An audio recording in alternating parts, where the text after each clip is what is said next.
afaliana mba mpitiavana trano no entina miarahabantsika mpanaraka tsy tapaka ity fandaharana vokarin'ny foibe nasionaly ny FAFFT eto Madagasikara ity. Tonga indray ary ny fotoana ifanomezantsika toy izao. Manoloana antsika eto miaraka amintsika eto i sœur Véronique izay anisan'ny tompona andraikitra voalohany ato amin'ny OPM foibe nasionaly ny OPM izany. Ato anatin'ny volana Oktobra raha teo moa isika ary ity andro an'ity dia andro manokana natokana ho fankalazana ny andro misionera maneran-tany. Ka dia faly miarabanao izay masera izay manatrika eto ankehitriny ary indrindrandrindra misaotranao sahady mamaly ny antsonay hamelabelatra hanazava fohifohy mikasika izao andro misionera maneran-tany izao sy ny hafatra izay ambara mikasika ity volana natokana ho an'ny misiona ity. Ka inona sinona masera no azonao ambara mikasika ity andro natokana ho an'ny misiona maneran-tany ity.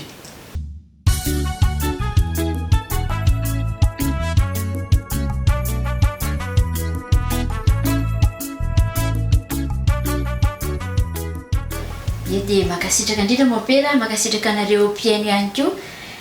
Ny volana Oktobra voalaza mopera teo dia volana natokana ho an'ny misiona izay alohavan'ny fetin'ny Masimbavy Terezin'i Jesosy Zazakely mpiaro-ny misiona.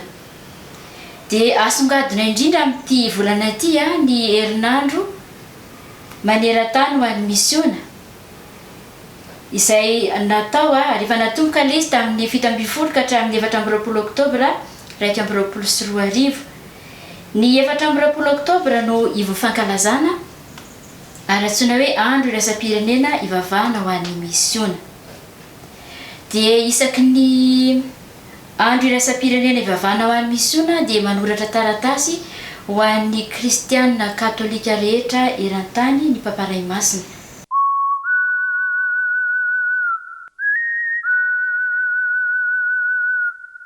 Ny andohan'ny andro maneran-tany ho an'ny misiona dia tamin'ny vanim-potoana nampiena ny fiainana ny finoana kristianina tany Frantsa.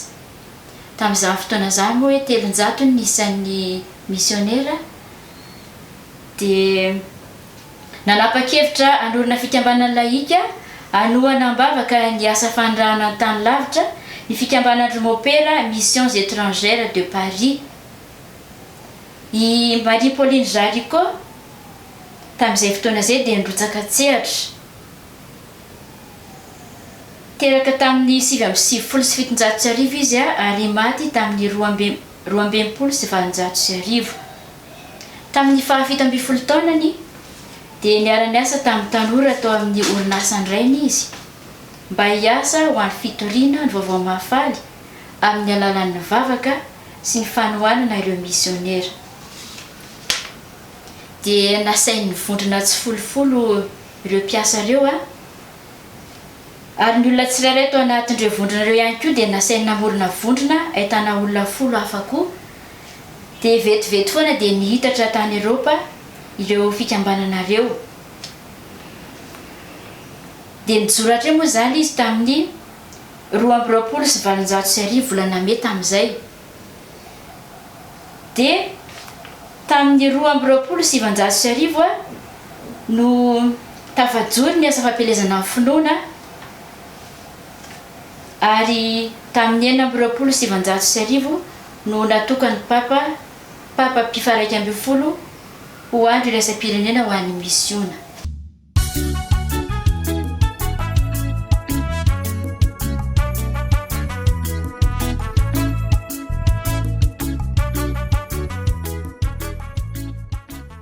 Dia ahoana sy ahoana moa izany masera ny tena ampisehan'ity andro maneran-tany ho an'ny misiona ity? Ny andro maneran-tany ho an'ny misiona dia andro natokana ho an'ny Eglizy Katolika Romana eran'izao tontolo izao mba hanavaozany hampahabe maso ny andraikiny amin'ny misionera azy. Izany hoe rehefa hoe manavao zany dia mila manao jery todika hoe nanahoana moa zany ny ainako azay hoe mahamisionera zay a de hojereko le izy hoe inona zavatra nandeha de inona ny tokony ho atsaraiko de zay hoe avozina ampahabe maso ny andraikitra mahamisionera. Ny faharoa manarakaraka an'izay a ny andro dia andro ivondronan'ny eglizy maneran-tany ho fiarah-mientana amin'ny fivavahana sy ny fanohanana ny misiona eran-tany. Ny votoatiny io zany dia mivavaka sy miara-mivavaka ny mpino katolika rehetra manerana zao tontolo zao. De io moa lefa any amin'ny gazetina lefa tsika any a efa mielipatrana amin'ny eran'ny nosy de misy ivavaka any natokana ho an'ny herinandro ny misiona.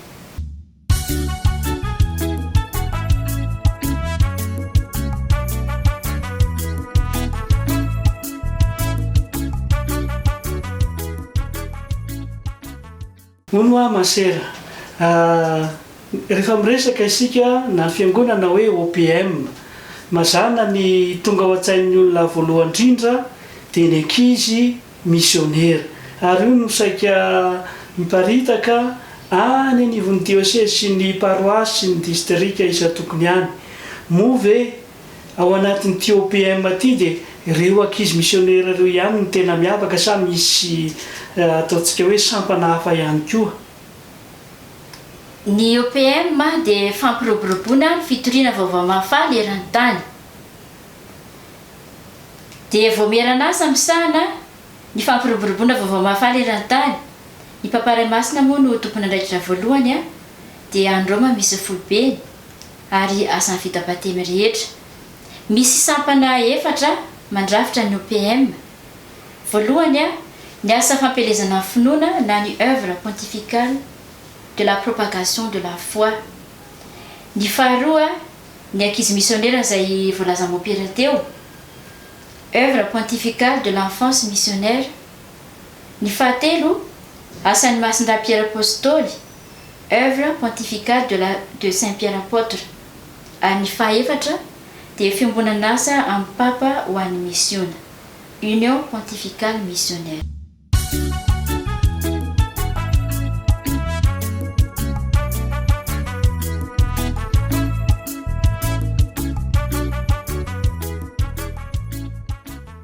Misaotra indrindra masera fa ataoko fa mazava amin'ny olona rehetra zay hoe mandrafitra ny OPM zay fa zavatra tsikatrako masera amin'ny vavaka fanolorana ny andro amin'ity volana ity a dia tena mahakasika mihitsy an'izay hoe asa misionera sahan'ny laika zay a zany hoe tena le fitoriana ny vaovao mahafaly ataon'ny vita batemy rehetra zany.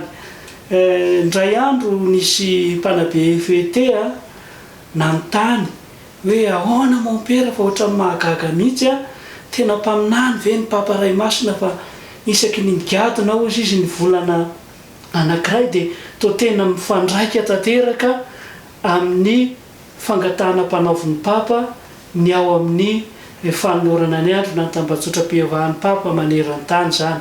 Ka eto indrindra masera mba tiako asiana fanamariana indrindra ho antsika mpijery sy mpanaraka an'ity fandaharana ity zany a fa ny fangatahantsika amin'ity volana ity ndrasangeo fa hovakiko amintsika le izy a mopera tsy dia mahitsy anjery loatra le vavaka any azy dia eo ampelantanany mandrakariva ny vavaka fanolorana ny andro.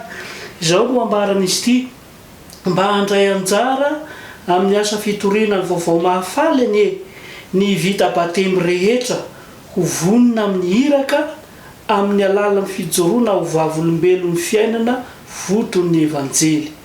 Ataoko fa izay mihitsy ny tena anisan'ny ambara ao anatin'ny votoatin'ny fanorenan'ny eglizy ny OPM maneran-tany tena le fitoriana ny vaovao mahafaly mihitsy zany fa indrindra moa isika andrano androany zany masera mankalaza n'le andro maneran-tany ho an'ny fitoriana ny vaovao mahafaly na ny misiona zany.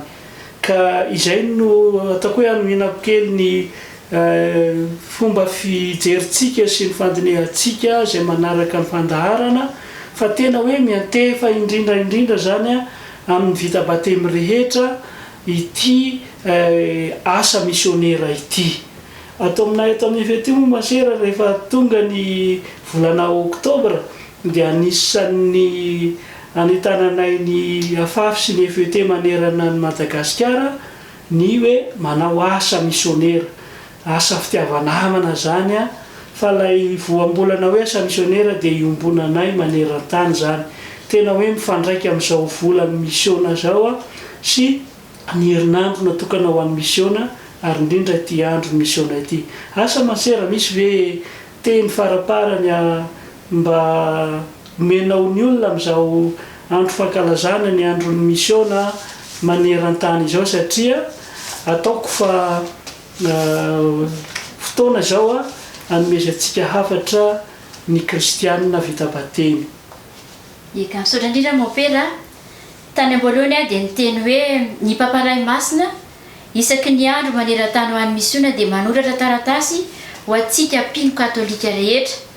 Dia ny loha-hevitra amin'ity taona ity dia ny hoe tsy azonay atao akory ny tsy ilaza izay efa hitanay sy renay ao amin'ny asan'ny apôstôly. Raha jerentsika moa zany ny ventikevitra fonosin'izay dia hoe manasa antsika zany paparay masina hiantsoroka ny andraikitra amin'ny mahavita batemy antsika. Ka na eo aza ny fahosana na eo aza hafetratsika dia tsy manakana antsika ny tory vaovao mahafaly zay. Dia izay indrindra mboaperany hoe tsika tsirairay zany dia antsona mahavita batemy antsika na kely na lehibe na antitra na tanora dia vao antso hitory vaovao mahafaly amahantsika atsika. Saotra indrindra masera fa ataoko fa mazava amintsika izay mpanaraka ny fandaharana zany ary misy hoe tsika miaina ihany koa satria ny batemy io a dia tsy mamela antsika hipetrapetraka satria tena mahatonga antsika ho apôstôly irahina maneran-tany any amin'izay sehatra hikatroantsika rehetra. Ho an'ny ankizy moa dia any amin'ny sehatra misy ny ankizy araka ny fomba fitenitsika mahazatra hoe ny ankizy apôstôly ny ankizy, ny tanora apôstôly ny tanora, ny olon-dehibe apôstôly ny olon-dehibe ka samy voantso isika hanao asana apôstôly. Ka dia misaotra indrindra masera nanaiky hovahin'ny fandaharana atao amin'ny pejy Facebook ny afafy FET dia manantena izay fa satatra mbavarano ihany zao fa ny manetsa be mbola ho avy. Dia makasitraka antsika rehetra ihany koa ary izay nanaraka ity fandaharana ity ary manasa antsika hifampizara amin'ny alalan'ny tolom-pejy itony sy any amin'ny fivoriantsika any ny vokatry ny fandaharana satria misy tsy mba afaka manaraka itony fandaharana itony fa natao indrindra hanampy antsika amin'izay fanabeazana ny ankizy ny tanora sy fiainana ny batemy izay. Makasitraka indrindra masera. Makasitraka indrindra mopera dia makasitraka antsika piano ihany koa dia mirahary ny sosiny tsara ho antsika tsirairay avy. Bonne mission daholo e.